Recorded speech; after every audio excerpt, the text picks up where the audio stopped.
As we approach the 2025 NFL Draft, I am joined by ESPN NFL Draft analyst Matt Miller. And Matt, I am so excited to dive into this because you're one of the rare guys out there making mock drafts for all 7 rounds. That's incredible. How long have you been doing that? A long time. This is my 15th year covering the draft, and I think I've done it every year. It's a good way to set yourself apart. It's also a fun exercise because we focus so much on just round one or the top 100 picks, but day three matters. We see that in every year. The team that wins the Super Bowl has key contributors from day three. And with my role at ESPN being so focused on the day three coverage, it's really fun to kind of stretch your legs and see where the team needs and the player values align. Yeah, so the Vikings, as of right now when we're recording this, have 3 picks in those later 3, 5, and 6th rounds. So we'll get to that in just a second. But they go on the clock at pick 24 in the first round. In your mock drafts, what direction do you see them going in? Yeah, I think defense is the easiest answer for that. And it almost comes down to best player available on defense. I had them going with Maxwell Harrison, the corner out of Kentucky, in my most recent mock draft. It's an area where they still need quickness. They need somebody that can force turnovers, can flip the field. Harrison was the fastest player at the entire NFL scouting combine with a 4.28 and a 40-yard dash. He had a great Senior Bowl week showing his short area quickness and how well he transitions in coverage. So finding someone that could play on the inside or outside of the defense with his coverage ability, with how physical he is. He's feisty at the line of scrimmage, even as an undersized player, something I love about his game. But adding that speed element to this defense for Brian Flores, I think he would be such a fun fit. Defense seems to be a very popular pick for the Vikings in this first round. In fact, a lot of draft analysts like yourself are also going potentially in the defensive tackle direction. Is there someone at that 24th spot in that little range where you think the Vikings could get a lot of value out of? Yeah, it'll be fun to see who falls because I do think defensive tackle was an area they were, kind of positioned for in free agency. Guys like Milton Williams go to New England instead. But that is absolutely a spot. There's a couple names. Walter Nolan from Ole Miss would be very interesting as a 3 technique pass rusher. He was the #1 overall player in his high school class, started at Texas A&M before going to Ole Miss, and he was fantastic for them this past year with 6.5 sacks. He has that 6'4", 300-pound frame, but very, very quick off the ball. So he would definitely be a good fit there. And then Derek Harmon from Oregon, a guy who was at Michigan State, went to the Ducks and had a breakout season this past year. Different guys in terms of body type, but both really impactful inside defensive tackles. I know you say best player available. However, do you see safety being something that could be high on the Vikings priority list?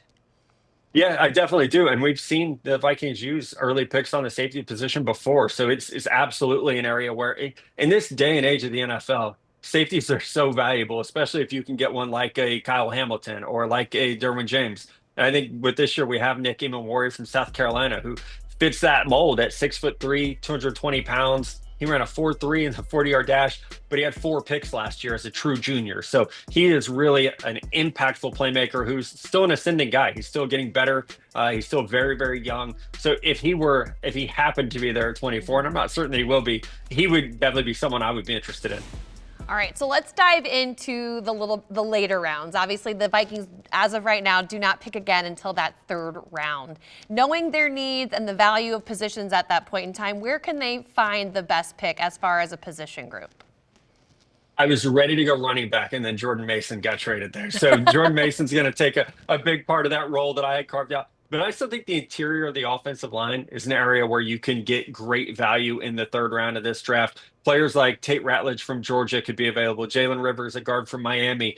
There will be really good starting caliber offensive guards, I think, who slipped through the cracks. This year's interesting because we also have a lot of tackles who are being projected to move to guard. Wyatt Millum from West Virginia is one of those guys that fits that mold really, really well. So they could be a player that maybe they're a swing tackle as a rookie, but they're transitioning to becoming a full-time guard and they're eventually going to be starters. So building that depth on the offensive line, I think right now everyone's looking at Philadelphia as a pretty good model for how to draft and how to build a team. They are always investing in the trenches. So I wouldn't be surprised. You mentioned defensive tackle in round 1 as an option. I wouldn't be surprised if we saw the interior of the offensive line being one of these, later picks. I love that. Moving on to like 5 and 6, where could the Vikings go in your mind? This might sound ridiculous given the fact that you have the best receiver in the NFL, but I do think depth at receiver is certainly a need. Jordan Addison stepped up huge last year, but one of my favorite fits for the Vikings is Xavier Restrepo from Miami. He didn't have the best 40-yard time, but he is a great route runner. He has great hands. He's really tough on underneath routes.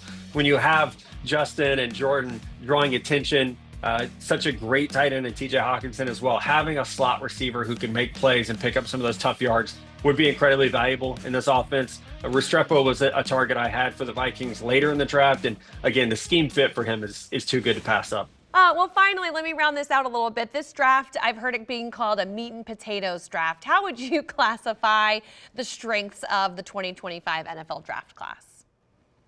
I actually wrote an article in January and said that exact same thing. I think that was Maybe the that's where I headline. got So you spot on with that. I think the strengths are in the trenches: defensive end, defensive tackle, interior offensive line. But say great running back class. I know the Vikings are set there. It's a really good tight end class. And then I think it's deeper at cornerback and safety than we originally thought. Once you get through all the players who declare for the draft and all the players who are working out at the combine and pro days, it is rounding out to be a better draft than we maybe thought it was going to be back in November. All right, Matt, before I let you get going, will you let our Vikings fans know where they can find your draft coverage up to when you'll be on set for the draft in, unfortunately, Green Bay? Right. I'm Googling the forecast daily at this point. Every day right now on ESPN.com, we have a new piece of content coming out. I still have yet to do my final rankings, my final mock draft. You'll get all that in the days leading up to the draft. And then once we get to sunny Green Bay, I will be on the desk for day three's coverage with Mel Kiper, Louis Riddick, and Field Yates. Oh, I love that. I cannot wait. It seems like it's hard. It's actually hard to believe it's April, but I think you might get a little bit of good weather since it's in later April. Fingers crossed. Always for your sake. Thank you, Matt, so much. Really appreciate your time.